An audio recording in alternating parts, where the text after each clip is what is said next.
Mga DDS, lalo ka na Sara Duterte at sa lahat ng mga kampon mo. Ito, isang napakalaking sampal na naman at kahihiyan galing mismo sa presidente ng Amerika na si Donald Trump.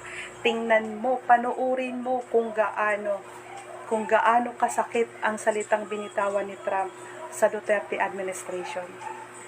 Asan ang pinagmamayabang ninyo noon? Sabi niyo, suportado ni Trump si Duterte at kayang pauwiin. At may isa pa ngang American vlogger na nagsabi, magkakagulo ang buong Pilipinas pag hindi na pauwi ni BBM si Rodrigo dito sa Pilipinas noong June 30.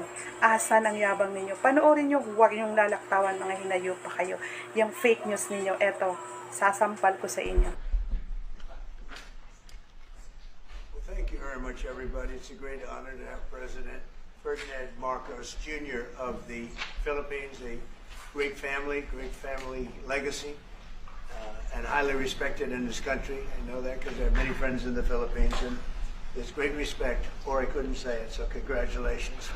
We're going to be talking about trade. We're going to be talking about war and peace.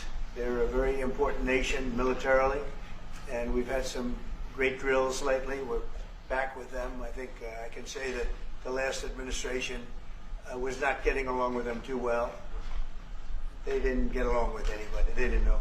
Honestly, they didn't know what they were doing. But we have some fantastic military relationships with the Philippines, and that's been reinstituted. And Pete, I would say that you couldn't be happier, right, with the relationship. Great partners. So I just want to say it's an honor to have you. We're going to talk about trade today.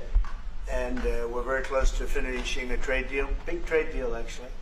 And we do a lot of business with you. It's a lot of income coming in for both groups. But I was surprised to see the kind of numbers. They're very big, and they're going to be proposing.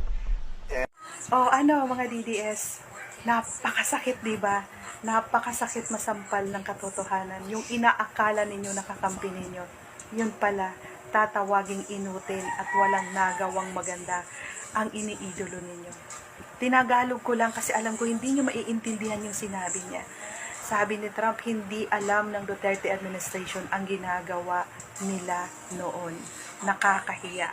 Disclaimer kakamping ako at dilawan. Pero sabi ko nga, paulit-ulit kong sasabihin sa inyo, hindi ako panatiko. Pag ang presidente o kahit sino mang leader ng bansa natin na nakagawa ng tama, kahit hindi naaayon sa prinsipyo ko, sasaluduhan ko at pupurihin ko dahil hindi ako panatiko. Nakakabilib na kahit na hindi tagumpay ang usapin tungkol sa